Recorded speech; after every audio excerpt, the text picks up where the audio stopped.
नमस्कार दोस्तों, मैं आपका दोस्त प्रफुल्ल पांडे आज फिर आपके सामने उपस्थित हूं प्यार में सावधान की एक नई कहानी के साथ। पति पत्नी का रिश्ता कोई आम रिश्ता नहीं होता, बल्कि इस रिश्ते के नियम तो खुद ईश्वर पर भी लागू होते हैं।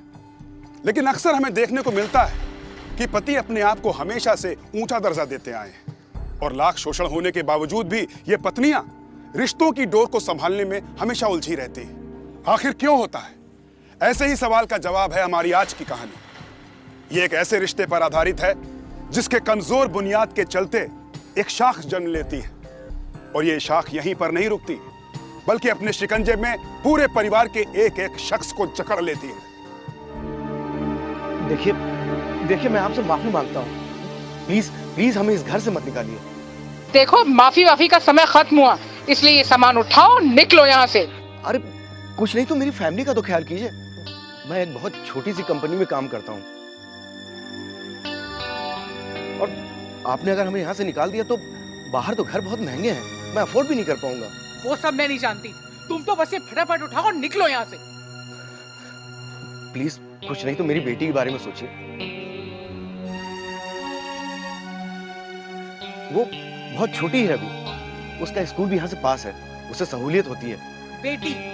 तुम्हारी बेटी का ख्याल मैं क्यों करूं? अरे तुम अपनी बेटी का ख्याल करो ना। पैदा करने से पहले मुझसे पूछा था क्या? अरे अगर औलाद से इतनी प्रॉब्लम थी ना तो नसबंदी करा लेते।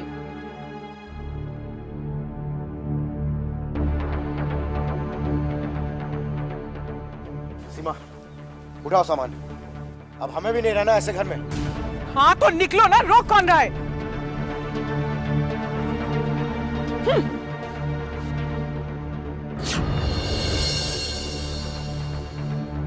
अच्छा हुआ सुमित्रा की मदद से घर की व्यवस्था हो गई।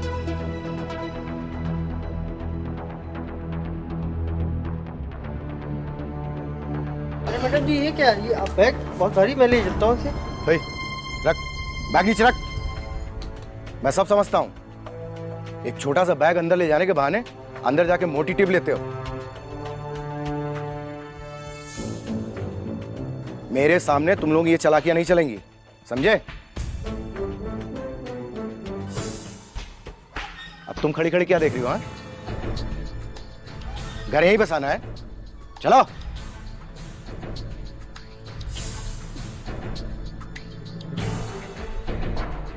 अब आपको क्या अलग से बोलना पड़ेगा? हैं? चलो।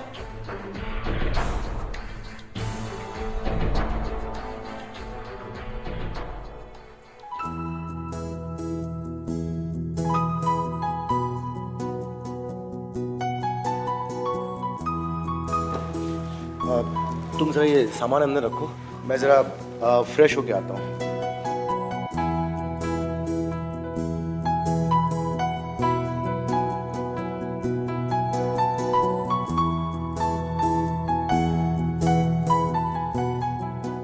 अरे संध्या रुक जा, नहीं तो गिर जाएगी।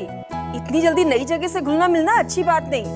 मम्मी, मुझे कोई परवाह नहीं है मम्मी। वैसे भी मुझे यहाँ बहुत मजा आ रहा है। उस पुराने घर में रहते रहते मैं बहुत बोर हो चुकी थी। मुझे तो यहाँ बहुत मजा आ रहा है। इतना ज्यादा घुलना मिलना अच्छी बात नहीं, संभल कर, चोट लगने में टाइम नहीं लगता। अरे मम्मी, आप भी ना।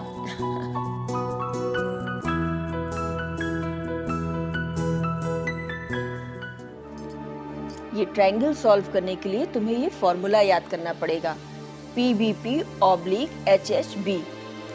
तो अब इसको कैसे याद करेंगे? वेरी सिंपल, इसे याद करने के लिए बोलो पंडित बद्री प्रसाद हर हर बोल। अच्छा, बहुत पढ़ाई हो गई संध्या, अब तुम सो जाओ, कल सुबह तुम्हें स्कूल भी तो जाना है।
तुझे और कुछ नहीं सोचता क्या? कई दिन से देख रहा हूं, बस यही एक राग अलापे जा रही है। कभी दूसरे का मूड भी देखा करो। चलो चुपचाप सो जाओ, वरना कमरे से बाहर निकाल दूंगा।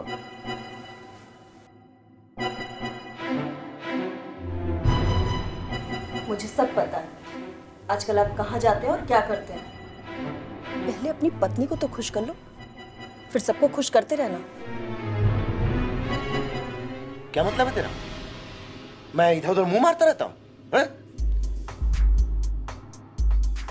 मैंने मतलब नहीं, हकीकत बताई है।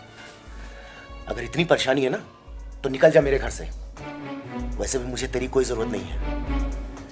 जब से तेरे बाप ने मेरे घर के खूंटे से तुझे बांधा है, मेरी तो जिंदगी हराम हो गई है। चल निकल जा यहाँ से। अपने साथ बुरा होते हुए देख तो जानवर भी भाग जाते हैं, तो फिर भाग क्यों नहीं गए यहाँ से? मुझे मालूम है क्यों नहीं भागे। मतलब क्या तेरा? यही कि उस समय तुम्हारे मुंह पर कोई थूकता भी नहीं था, और तुम्हें अपनी गर्मी शांत करने के लिए मेरी जरूरत थी और कुछ नहीं।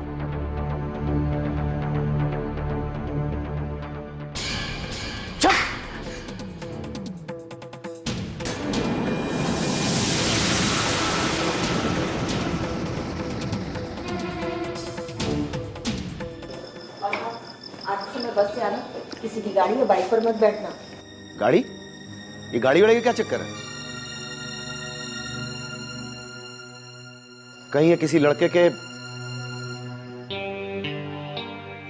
क्या चल रहा है ये? हाँ? तू किसी गाड़ी में बैठी थी? बोल बोल ना।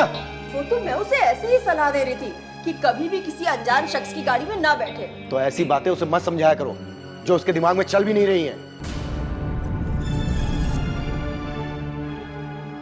खामाखा लड़की के दिमाग में उल्टे सीधे बीज बोती रहती है। और तुम चलना नहीं है तुम्हें? तो मैं यूनिफॉर्म पहन के आती हूँ। हाँ तो जल्दी आओ। तमाशा लगा रखा है। ये इधर दो। और हाँ, मेरे ऑफिस में कुछ प्रॉब्लम चल रही है, रात को आने में देर हो जाएगी। तुम लोग अपना खाना वाना खा के सो जाना, इंतजार मत करना मेरा।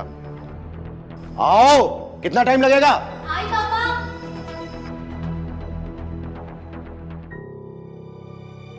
जल्दी चलो, ऐसे चलोगी तो स्कूल कब पहुंचोगी?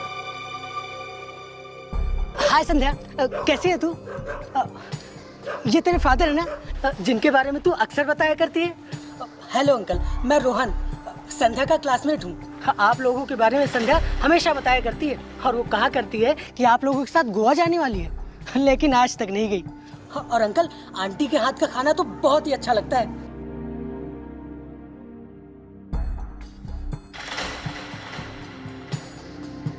अच्छा अंकल, अब मैं चलता हूँ, संध्या क्लास में मिलेंगे, बाय। कौन था ये लड़का? वो स्कूल का दोस्त था। देखो संध्या, तुम यहाँ स्कूल में दोस्ती करने नहीं आई हो, समझी? पढ़ाई लिखाई करने आई हो। और तुम्हें अगर हाय बाय करना है ना तो घर में बैठो, अपनी माँ के साथ हाय बाय करो, समझी? और बाहर आकर मुझे तुम्हारे बारे में कुछ भी पता चला ना तो मुझसे बुरा कोई नहीं होगा, समझी? समझी कि नहीं? समझ गई क्या समझी? कि मुझे सिर्फ पढ़ना है। हाँ, सिर्फ पढ़ाई पे ध्यान दो। पढ़ाई लिखाई करके कोई अच्छी सी सरकारी नौकरी ज्वाइन करो, अपनी माँ की तरह निकम्मापन मत करो, समझी? अब चलो, स्कूल के लिए देर हो रही है, जल्दी चलो। चलो। मैं यम्मू से कह के तेरे पापों की पनिशमेंट माफ करा दूंगा। अबे अब ये यम्मू कौन है? अरे यार, मैंने सुना है कि किसी को उसके प्यार के नाम से बुलाया जाए तो आपस में प्यार बहुत बढ़ जाता है। इसीलिए मैं यमराज को उनके निकनेम यम्मू से बुलाता हूँ, ताकि वो अपनी यमराजगिरी हम पर ना पेले और हम लोगों में आपस में प्यार बना रहे। शांत हो जा, बकवास बंद कर। वो आंटी है बेटा, आंटी। तो साले एक बार देख तो, क्या मस्त भाभी है, देख।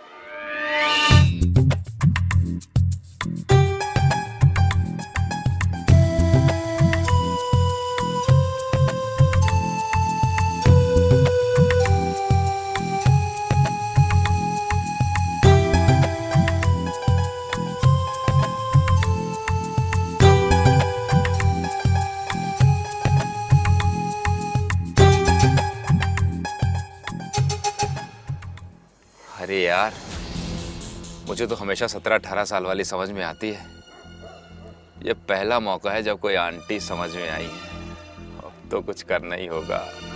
और यार मेरे लिए अबे तेरी व्यवस्था कराकर मुझे क्या फायदा?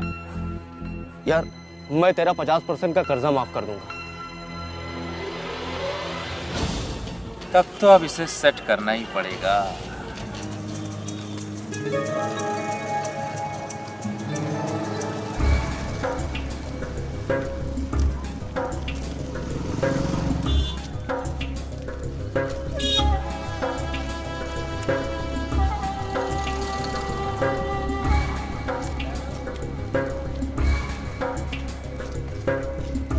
मैं यहाँ तुम्हें रासलीला दिखाने नहीं लाया हूँ, समझी? और समझ गई हो तो अब चलो सीधे। और ये पीछे मुड़ मुड़ के क्या बार बार देख रही हो? हैं? वो मेरी चप्पल टूट गई है, इसलिए चलने में दिक्कत हो रही है, उसी को मैनेज कर रही थी। ठीक है, देखता हूँ कोई चप्पल की दुकान। अरे आइए आइए सर, चप्पल दिखाता हूँ आपको। नहीं यही ठीक है। ठीक है सर, बैठिए। सुनो, जी सर। एक सस्ती मत दीजिए, सुंदर चप्पल दिखाना। और हाँ लेडीज। अरे सर, कम दाम में अच्छी और सुंदर मिलना मुश्किल है, लेकिन आपको मिल जाएगी। क्यों भाई, हम तुम्हारे फूफा लगते हैं क्या? क्योंकि सर जो जिस लायक है उसके लिए वो चीज़ होनी चाहिए ना। ठीक है, जाओ चप्पल लेके आओ। ठीक है सर, दिखाता हूँ।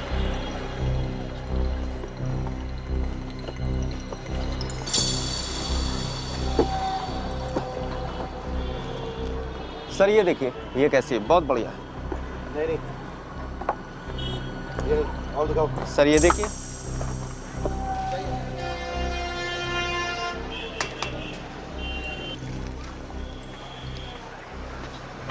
सर ये देखिए। ये कुछ ठीक लग रही है, कैसी लगी? अच्छी है, बहुत अच्छी लग रही है। तुम इतनी घबराई सी क्यों लग रही हो? नहीं तो वो मैं सोच रही थी कि आप मेरे लिए इतना कुछ कर रहे हैं। तो ठीक है, लो इसे पैक कर दो। कितने पैसे हुए? सर होते तो 500 हैं, लेकिन आप 300 दे दीजिए।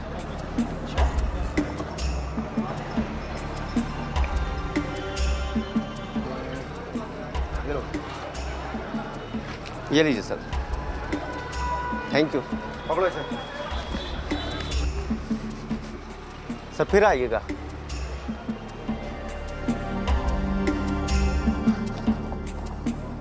ओए चप्पल वाले, एक चप्पल हमें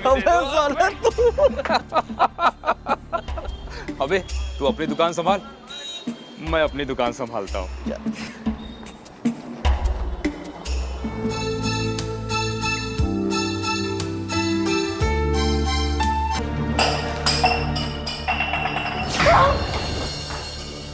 तुझे मालूम है मैंने तुझे थप्पड़ ये क्यों मारा?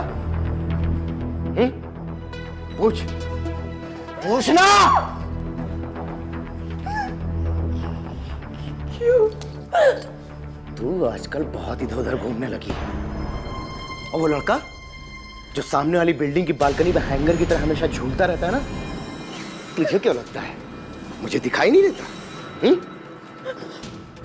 एक बात कान खोलकर सुन ले, अगर कुछ भी इधर उधर किया ना तो साइनाइड खिलाकर तेरी जान ले लूंगा और कुछ पता भी नहीं चलेगा, समझे? और हाँ, एक बात याद रखना, कल से मेरी निगाह हमेशा तेरे ऊपर रहेगी।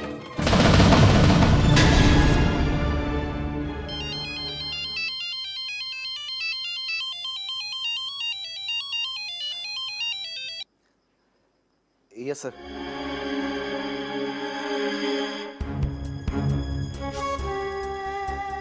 बट सर मैं कल पुणे नहीं जा सकता।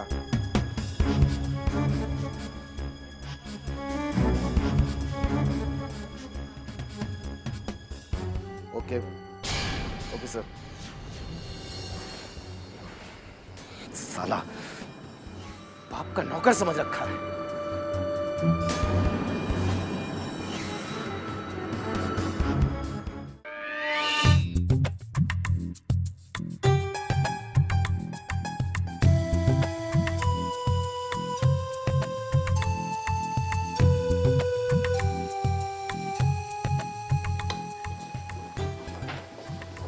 क्या कर रहे हो?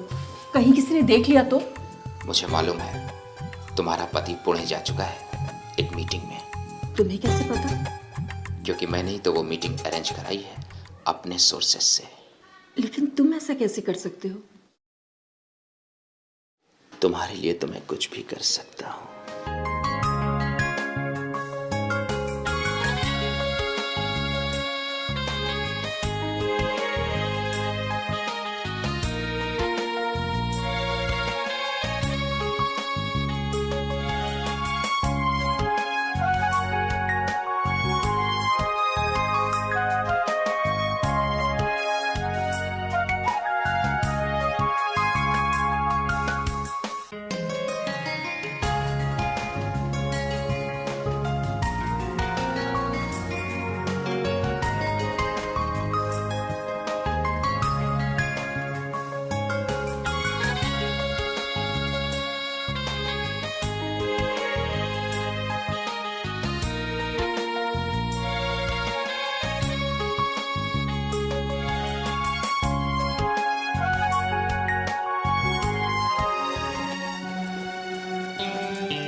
यार कौन है?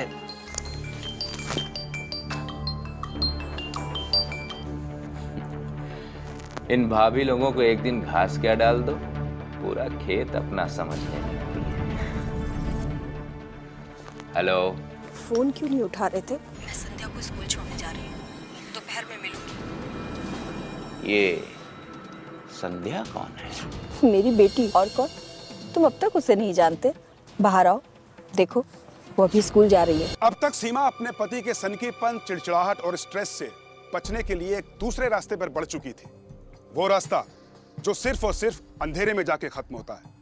लेकिन इस बात का कतई अफसोस नहीं था सीमा को, बल्कि उसे तो एक सहारे की जरूरत थी और इसीलिए उसने ये रास्ता अपनाया था। इस एपिसोड में सतीश के पुणे जाते ही विजय सीमा के अकेलेपन का फायदा उठा लेता है और उस घटना को अंजाम देता है जिसका वो बेसब्री से इंतजार कर रहा था। लेकिन अब प्रश्न ये उठता है कि सीमा की किशोर बेटी संध्या, जो अब तक इन सब से अनछुई थी, क्या इन सब से बच पाएगी? ये जानने के लिए अगला एपिसोड जरूर देखिएगा। तब तक के लिए अपने इस दोस्त प्रफुल्ल पांडे को इजाजत दीजिए।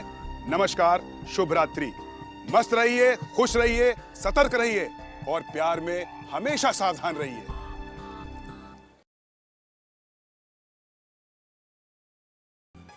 नमस्कार दोस्तों, मैं प्रफुल्ल पांडे, आपका दोस्त, आपके सामने फिर से हाजिर हूं कहानी के दूसरे भाग के साथ। सत्य घटना पर आधारित इस कहानी के पिछले एपिसोड में हमने देखा कि जब रिश्ते कमजोर हो जाते हैं तो समाज के खुले माहौल में इंसान की शक्ल में घूमते हुए भेड़िए किस तरह से इस रिश्ते से परेशान लोगों को अपना शिकार बनाते हैं। लेकिन सबसे बड़ी बात यह है कि आखिर इन रिश्तों के कमजोर होने की वजह क्या है? अपने परिवार के प्रति उदासीनता या फिर अपने परिवार के प्रति अनावश्यक कठोर रवैया? आज के एपिसोड में हम आपके इसी सवाल का जवाब देने वाले हैं कि जब कोई रिश्ता कमजोर पड़ता है तो उससे एक परिवार और समाज को क्या क्या परेशानियां उठानी पड़ सकती हैं।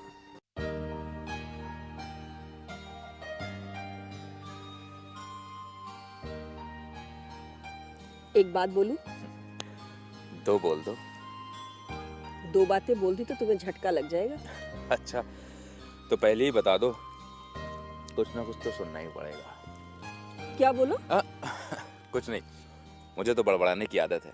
तुम अपनी पहली बात बताओ। मैं तुमसे शादी करना चाहती हूँ।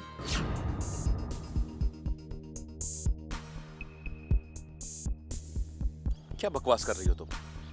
क्यों? तुम्हारा पति है, बच्ची भी है। तो क्या हुआ? लेकिन प्यार तो मैं तुमसे करती हूँ। मैं तुमसे एक रिक्वेस्ट करना चाहता हूँ। बोलो। आज मैंने तुम्हारे लिए एक पार्टी रखी है, रात को घर आ जाना। नहीं नहीं, संध्या घर पर अकेली है और फिर सतीश का भी फोन आ सकता है। तो संध्या को भी ले आना। नहीं, ये मुमकिन नहीं है। संध्या भी तुम्हारे और मेरे रिश्ते के बारे में नहीं जानती।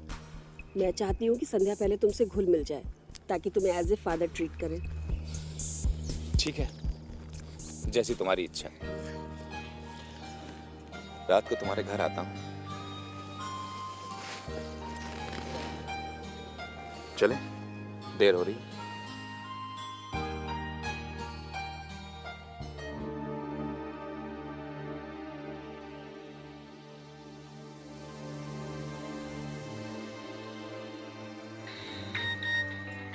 लगता है आ गया मेरे बीजू का फोन।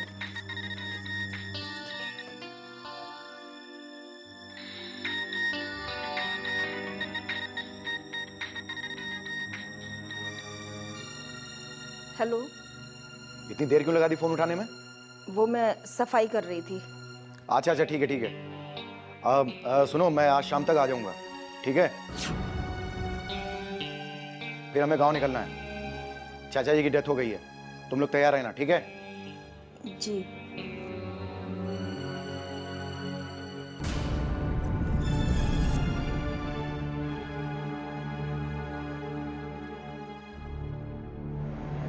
हेलो।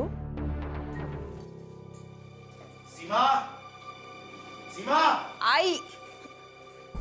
अरे ये क्या, तुम लोग तैयार नहीं हुए अभी तक? मैं तो तैयार हूँ, लेकिन संध्या के परसों से पेपर है। तुम उसकी फिक्र मत करो, मैं स्कूल में बात कर लूंगा। संध्या अपने एग्जाम बाद में दे देगी। ये मुमकिन नहीं है। मैंने प्रिंसिपल से बात करी थी, उन्होंने कहा कि अगर उसने इस बार एग्जाम नहीं दिया तो उसे 10th फिर से पढ़ना पड़ेगा और वो अपने दोस्तों से 1 साल पीछे हो जाएगी। एक काम हो सकता है, अगर हम संध्या को 2-4 दिन के लिए यहीं पर छोड़ दें तो इससे वो एग्जाम भी दे लेगी और हम लोग चाचा जी के चौथे में भी सम्मिलित हो जाएंगे। हाँ, आई थिंक ये ठीक रहेगा, लेकिन उसके लिए पहले संध्या को समझाना होगा। वो अभी बच्ची है, उसको मेंटली प्रिपेयर करना होगा। संध्या, संध्या। जी पापा। देखो बेटा, हम लोग 4 दिन के लिए गांव जा रहे हैं। तुम्हारे रामनाथ दादा की डेथ हो गई है। तो मैं भी चल रही हूँ। नहीं बेटा, तुम नहीं जा सकती, तुम्हारे एग्जाम है ना। लेकिन पापा, मैं यहाँ अकेली नहीं रह सकती। क्यों? मुझे यहाँ नहीं अच्छा लगता। देखो बेटा, अब तुम बड़ी हो रही हो, अगर ऐसा सोचोगी ना तो जिंदगी में कुछ नहीं कर पाओगी। समय के साथ चलना सीखो, समय से लड़ना नहीं। और हाँ, ये मोबाइल रखो, किसी भी तरह की कोई परेशानी हो तुरंत मुझे फोन करना। इसमें मैंने बिल्कुल नया सिम डलवाया है, इस पर कोई भी फोन नहीं आएगा, ठीक है? लेकिन पापा। लेकिन वेकिन कुछ नहीं, जो मैंने कहा वही करो, ठीक है? अपना ख्याल रखना संध्या, हम लोग जल्दी आ जाएंगे।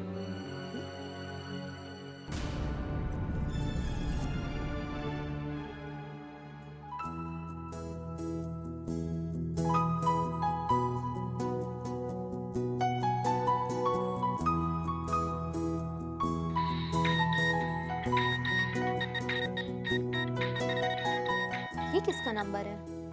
लेकिन पापा ने तो बोला था इस फोन पर उनके अलावा किसी की कॉल नहीं आएगी। हेलो। हेलो संध्या, मैं विजय। सामने बालकनी पे देखो। लेकिन मैं क्यों देखूं? डरो मत, मैं तुम्हारा अंकल हूँ और ये मेरा फर्ज है कि मैं तुम्हारा ध्यान रखूं। आपको ये नंबर दिया किसने? अरे तुम्हारी मम्मी ने दिया है ताकि मैं तुम्हारा ध्यान रखूं। सॉरी, लेकिन मैं अपना ख्याल खुद रख सकती हूँ।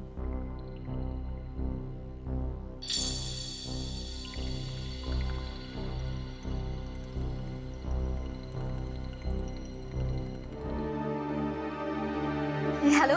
हाँ मम्मी, कैसे हो आप? मैं अच्छी हूँ बेटा। हैप्पी बर्थडे टू यू बेटा। Thank you mummy. आप कब आ रहे हो? जल्दी। अच्छा बेटा, जो सामने वाली बिल्डिंग में अंकल रहते हैं ना, मैंने उनको बोल दिया है, वो तुम्हारा ख्याल रखेंगे। लेकिन मम्मी, आपने उनको क्यों बोला मेरा ख्याल रखने के लिए?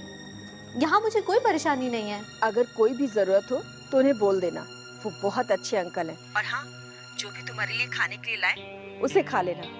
अच्छा सुन, अंकल के बारे में अपने पापा को मत बताना, और अंकल अगर बालकनी से तुम्हारा हाल पूछे तो उन्हें बताती रहना। अच्छा सुन बेटा, मैं फोन रखती हूँ। हाँ, बाय।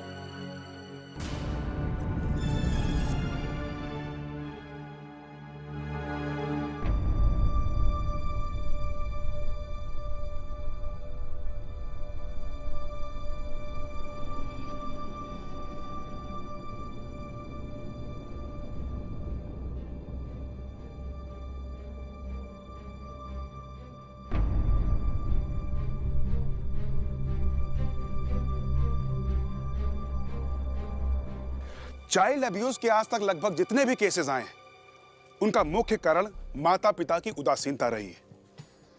अक्सर देखा जाता है कि माता पिता की गलतियों के कारण ही बच्चों के साथ घटनाएं घटित हो जाती हैं। ऐसा ही इस केस में भी हो रहा था। अब विजय सीमा को सहारा बनाकर संध्या को भी निशाना बना चुका था। संध्या के पास अपने पिता का रास्ता था, लेकिन उसको यह रास्ता उन सब गलत कामों से ज्यादा मुश्किल लगा और इसीलिए उसने सीमा के आने तक अपना मुंह बंद रखना ही ठीक समझा।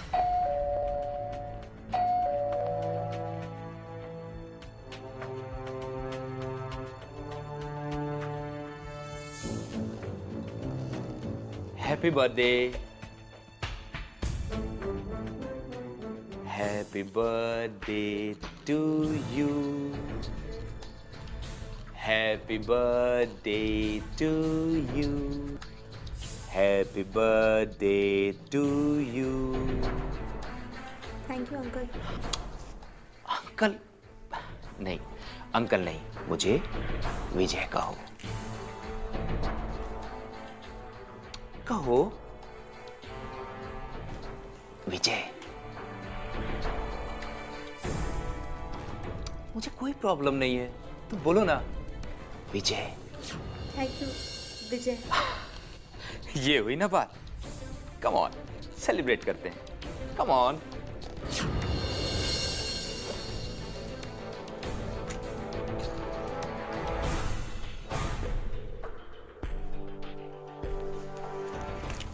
लो केक काटो। Happy birthday to you, happy birthday dear Sandhya, happy birthday to you. खाओ खाओ ना, बर्थडे है।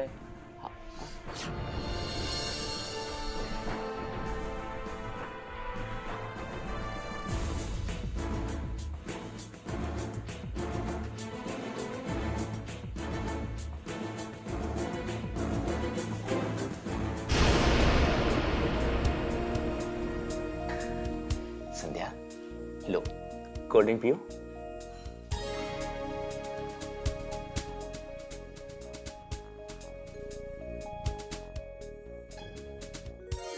पियो ना।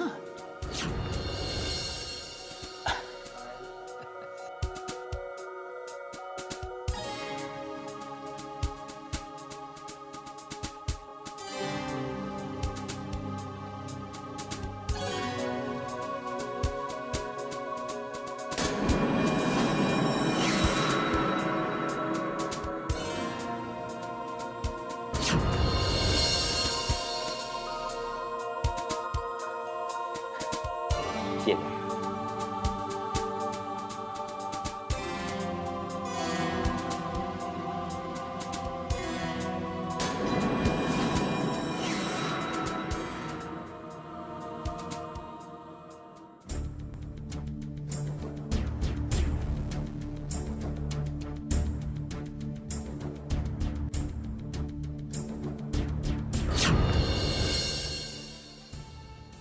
मुझे नींद आ रही है।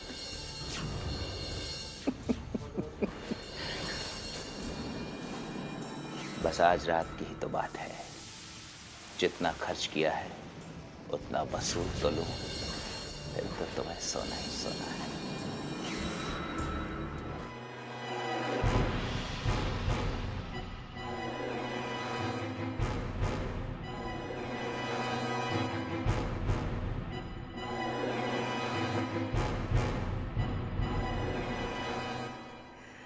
मान गए तेरे शातिर दिमाग को। क्या चाल चली, मां नहीं तो बेटी ही सही। चल तेरा पैसा माफ। पक्का? 100%।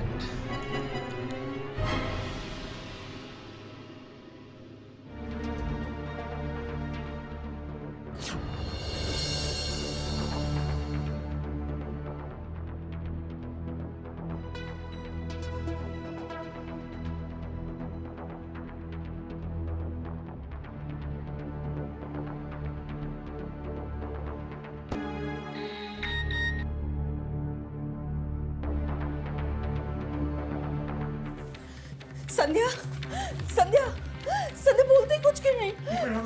मुझे देख लो। देखिए ना क्या हो गया इसे। संध्या, संध्या, संध्या संध्या बेटा।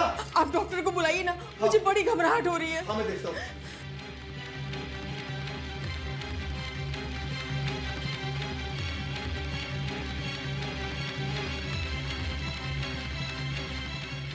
आप डॉक्टर को जल्दी बुलाइए ना। मैं देख के आता हूँ।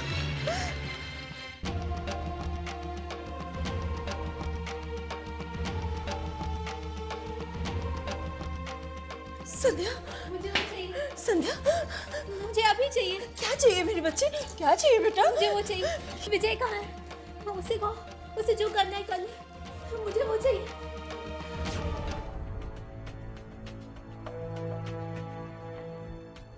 विजय? ये विजय कौन है?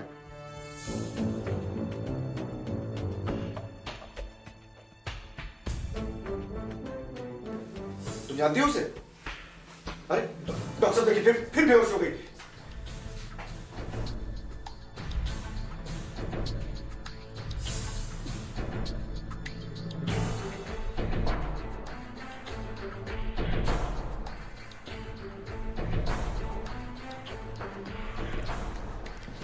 ऐसी कंडीशन तो ड्रग्स लेने के बाद होती है। ड्रग्स? आपकी बेटी को ड्रग्स देके उसके साथ रेप भी किया गया है।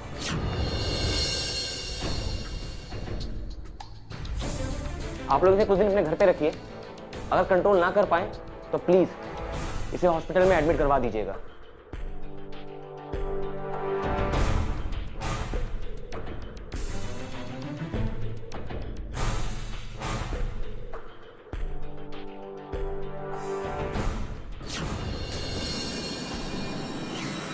मैंने इन्हें इंजेक्शन दे दिया है, लेकिन अगर ये फिर भी ठीक ना हो तो आप मुझे बताइएगा। डॉक्टर साहब आपकी फीस? 300 रुपये।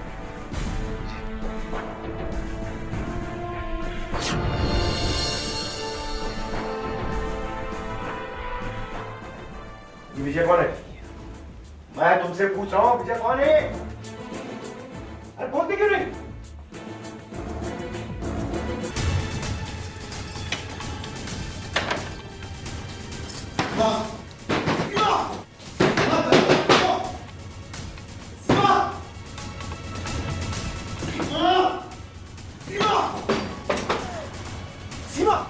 सीमा! सीमा! छोड़ो इसे! छोड़ो! छोड़ो! क्या पागलपन है ये? ये सब मेरे कारण हुआ है।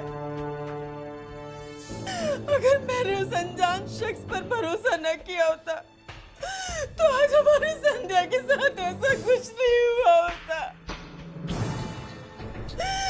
मैं तुम्हारे नेचर से परेशान होकर उस सामने फ्लैट में रहने वाले लड़कों के साथ मैंने अपने संबंध रखे थे।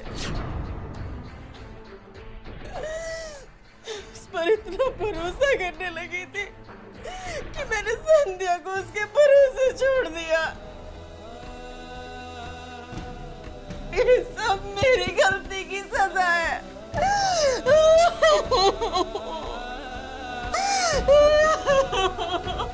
मैं कभी अपने आप को माफ नहीं कर पाऊंगी। मैं कभी अपने आप को माफ नहीं कर पाऊंगी। मैं अपने आप को कभी माफ नहीं कर पाऊंगी। मैंने अपनी बच्ची के साथ सब गलत कर दिया। मैं अपने आप को कभी माफ नहीं कर पाऊंगी। ये मेरी गलती है जिसकी सजा मेरी बच्ची को मिली।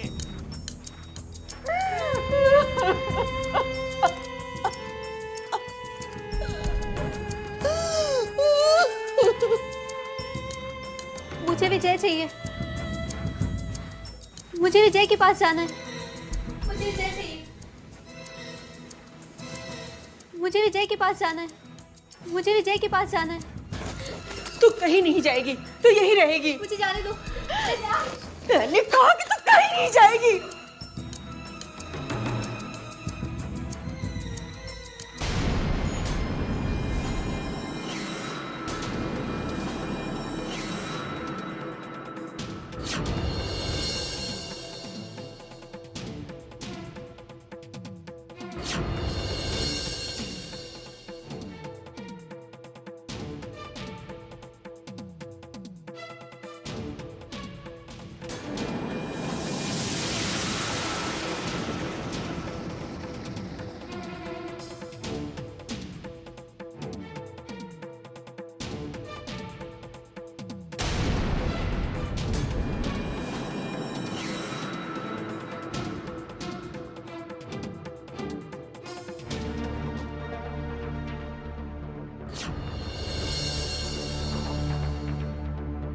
सीमा,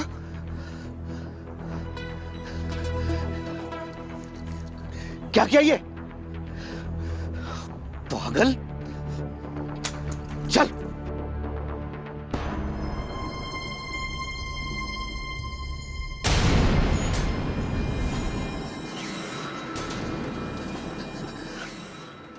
सीमा, सीमा, सीमा, सीमा!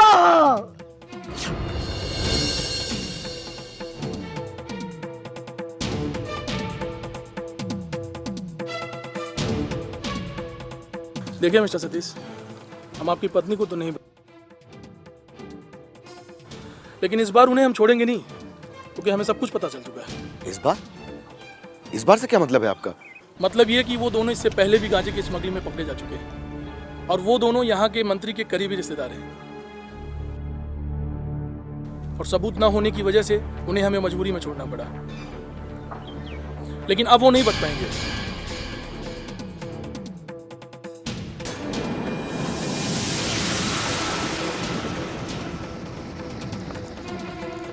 रुक ना!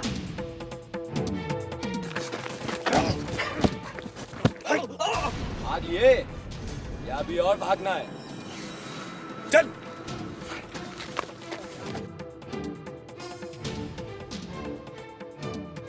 हेलो, जय हिंद। ठीक है, देखिए मिस्टर सतीश, वो दोनों लड़के पकड़े जा चुके हैं। हम उनसे जल्दी उनका जुर्म कबूल करवा लेंगे, लेकिन तब तक आप अपनी बेटी का ख्याल रखें, क्योंकि इस केस में उसकी गवाही बहुत जरूरी है। Pankaj, yes sir. लाश को पोस्टमार्टम के लिए ओके सर।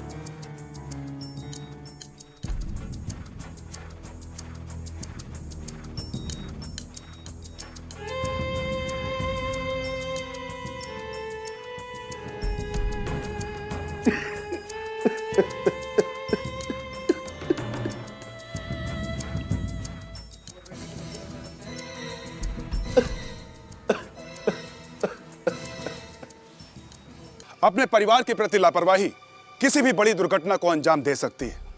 इस कहानी में तो कुछ ऐसा ही हुआ। इस घटना की जड़ को अगर हम गौर से देखें तो तमाम विकल्प सामने आते हैं कि काश अगर सतीश का स्वभाव अच्छा होता, या फिर काश विजय जैसे इंसान से सीमा के कभी संबंध ही ना बने होते, या फिर काश संध्या को वो लोग अपने साथ ले गए होते तो संध्या के साथ कभी भी ऐसी दुर्घटना ना होती। अब इन ऑप्शंस में कौन से ऑप्शन सही हैं और प्रायोरिटी के हिसाब से कौन सा ऑप्शन होना चाहिए, यह डिसीजन मैं आप पर छोड़ता हूं।